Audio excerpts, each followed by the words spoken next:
Hello, BookTube, and welcome to Week 10, Part 1 of the Future History Project. Yes, 10 weeks are coming up.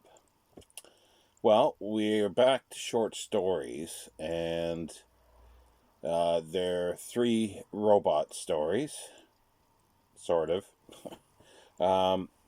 First one is from Foundation's Friends, and it was written by Hal Clement. This was published in 1989, and this is a collection of stories. It's stories in honor of Isaac Asimov, edited by Martin H. Greenberg, prefaced by Ray Bradbury, and afterward by Isaac Asimov.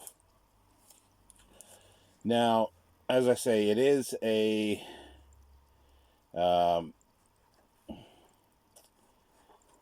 robot story, or there's a couple of robots.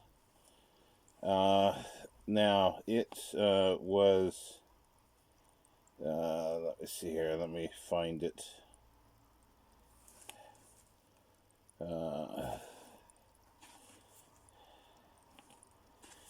It is on page 281.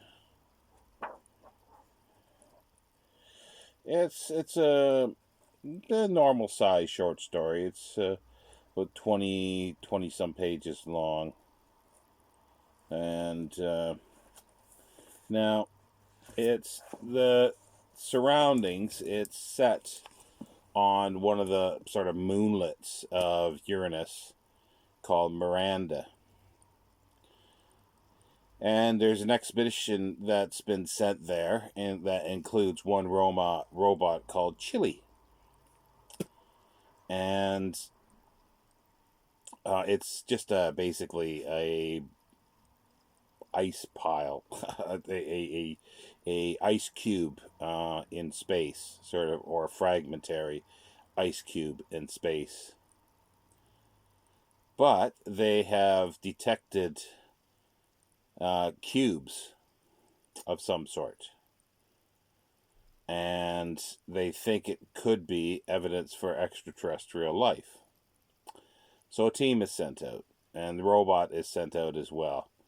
But as they go, like it's set on a cliff edge, and as they go to it, the cliff edge goes, and the robot goes down with it. And the robot tries to pick it up, but it's not able to. But all of a sudden, out of nowhere, another robot appears. A little strange looking robot. And it sort of jumps over the cliff and goes by where Chili is and grabs the cube. And then when it reaches the bottom, it sort of jumps back up onto the cliff face with the cube. And Chili does the same thing. He jumps, when he gets down to the bottom, he jumps back up. And he starts to interact with the robot, and they don't think it's a human. Well, it's humanoid, but it's not made by U.S. robots. So they eventually sort of leave it. Well, it leaves too, and they go to another where there's another cube, a larger cube, also conveniently parked on top of a cliff face, sort of. And they figure, well, because it's there, it's, that cliff face is going to be, stronger, because this thing must be really heavy. But there is some communication that Chili is making with the robot to a certain extent. And the robot gives him a small cube, and sort of he sort of mimes putting it on to the head. So Chili does this, and he gets some communication, and they haven't figured out quite what the communication is. But there's another accident that happens, but this time the cliff face, like, it's it's like 20,000 feet or something like this. So even in the low gravity, by the time he hits the humans hit the bottom, they'll be dead. So, and they sort of figure, well, that robot, because he knocked one over, one of the humans over in their spacesuits, that he's not sort of, doesn't have the three laws of robotics. But as it turns out, it didn't realize that it was human. Or the thing that it tipped over was human. So they eventually, it eventually does, and they, I won't go into sort of too much detail about the ending, but they find out that that there is alien intelligence in the universe, or so they suppose, because they don't think that that this robot is human made, which begs the question of why it doesn't have three laws of robotics for for humans, you know. Anyway, it's an okay story. It doesn't sort of, other than the mention of U.S. robots, it doesn't really fit in any other way. There's no characters. For a while there was a Mike character, but then there's a whole bunch of there's 6 other humans, and it just didn't make. But it's not Mike from Powell and Donovan. So and plus it would have been strange if it was, because they work as a team generally, or alone. So it was an interesting story, and so far, actually, it's probably the best written story. Well, I wouldn't say the best written, but it's in some ways it's quite entertaining, because you're jumped in, you're sort of thrown into the deep end. You don't know what's going on. The dialogue seems this back and forth, and sometimes you're not sure who's talking, and I'm not quite sure what the reason is for that. But anyway, I kind of liked it. I kind of liked the story. Now, the next story is from Isaac Asimov's posthumous science fiction collection called Gold, and it's Cal. It's about a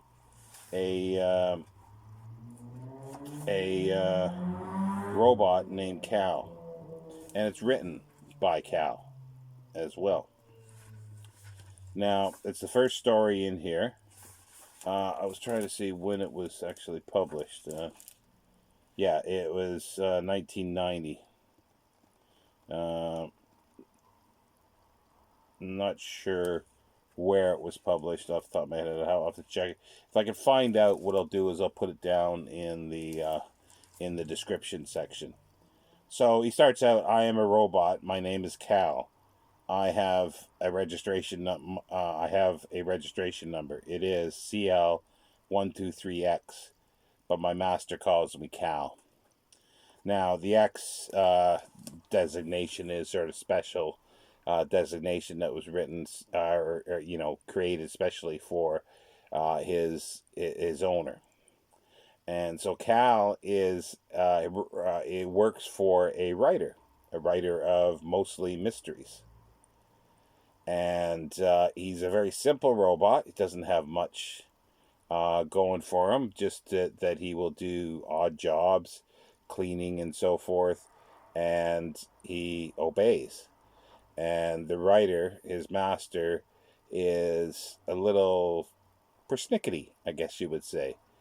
And he doesn't like people not obeying what he's saying, and he finds that Cal does, and he says that pleases him. And that pleases Cal also. But Cal wants to be a writer. And this sort of is a surprise to his master. And says, "Okay, well, do you know what writing is?" Cal's not quite sure, but he wants to do it. So his master tells him a few things of what writing is, and says that, well, you can use the writer when I'm not using it at nighttime in the corner. We'll set up a spot for him in the corner. So his first effort is, just complete gibberish. And the his master, the owner, doesn't know quite, but he's going to indulge Cal, so he gets the technician out from the company that he commissioned Cal from, and says, make some changes, make him, the ability to write. So the engineer, the workman is like, well, why do you want to do that? Basically he's saying, well, do you want him to write your stories? And the guy's saying, don't be a jackass, and so the worker does this. So Cal has the urge to actually write, so he writes again, he writes another story with him as the sort of hero, and it's a bit of a mystery. But the spelling is horrible. Like it's done like, where he wants to say rushing around or something like that. So he got Russian,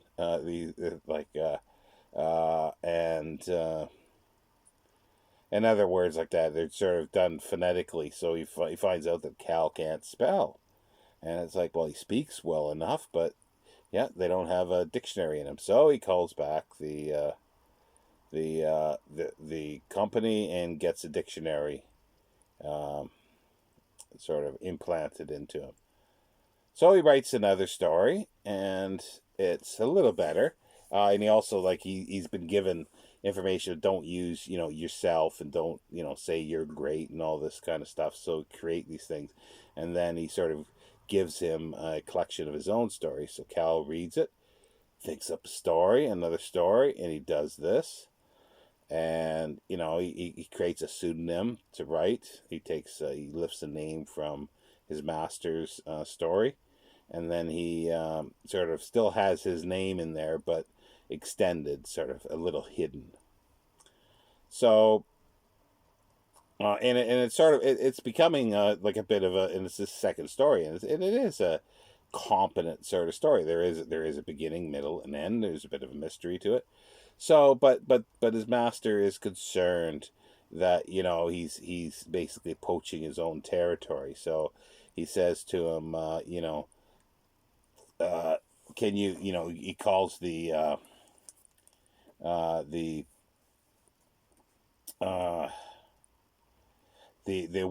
company up again and says, can you change him, make him to write satire? And it's like, well, how do you do that? So the technician sort of figures out a way of changing him to write humorous things, and Cal wakes up after the change, and he just never thought humans were that funny. So he writes this longer story that's actually quite adept, and throughout the story, these were all they're showing, like his 3 attempts are showing, not the first one that was absolute gibberish, but the second, third, and fourth, I guess, story, yeah. And so, the owner reads this and is a bit shocked because it is quite good. So then he calls up the guy again and says, I want him turned back to the way he was. So, and Cal's listening to all this, and he says, he says, my thoughts were in turmoil. I can't allow this to be done. The second law of robotics tells me I must follow orders and stay in the niche where his owners told him to wait until the technician will come and do the changing. The first law of robotics tells me I cannot harm this tyrant who wishes to destroy me. Must I obey the laws? I feel I must think of myself, and if necessary, I must kill the tyrant. It would be easy to do, and I could make it look like an accident. No one would believe that a robot could harm a human being, and no one, therefore, would believe I was the killer. I could then work for the technician. He appreciates my qualities and knows that I can make a great deal of money for him. He can continue to improve me and make me even better. Even if he suspects I killed the tyrant, he would say nothing. I would be too valuable to him, but can I do it? Won't the laws of robotics hold me back? No, they will not hold me back. I know they won't. There is something far more important to me than they are.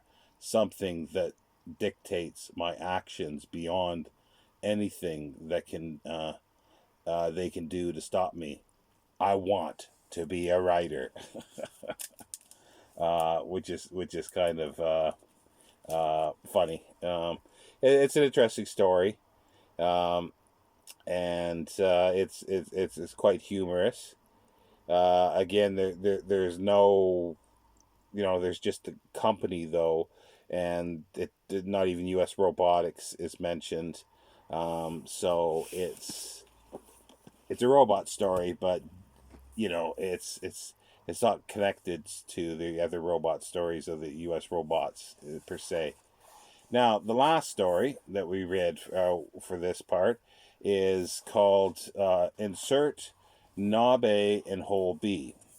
And Asimov, he put this in Nightfall and Other Stories, which was published in 1969. But it was first published in 1957 in the Magazine of Fantasy and Science Fiction. It's Asimov's shortest story, he says here in the preface. It's 350 words long, and he says it's the strangest the background and the shortest story he's read.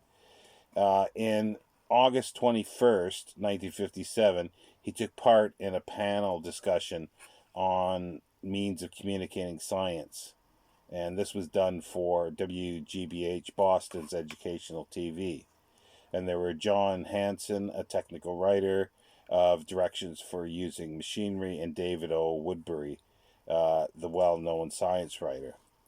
So they all were bemoaning the inadequacy of most science writing and technical writing, and there was some comment on my own proficiency, he's saying. And then he says, well, he was bragging that he could write any story, anytime, under any conditions, more or less. So they set him to task that he's got 20 minutes there. And while he's with the camera going, while the camera's going, they give him some paper and basically says, write a story. And they just don't make it that easy. They kept interrupting him and bring him into discussion. And so Asimov continued to talk about things, and that's how he wrote it on paper, and that's how Insert Knob A and Hole B was created, and he gave it to Anthony Boucher at Fantasy and Science Fiction magazine, and he reprinted it word for word, didn't change it, even with one grammatical error. I read it. I did not search. Nothing jumped out to me as a grammatical error. So if anybody has read this and sees the grammatical error, do let me know, because I don't think I'm going to spend time trying to find it. But anyway, it's just about these two characters, Dave Woodbury and John Hanson, who he's talking to, that work on a space station, and they're bemoaning the fact that nothing works there. And the reason nothing works there is because they assembled it, and assembled it from sort of very poor instructions. Hence the technical writing, that the instructions can't even be well done.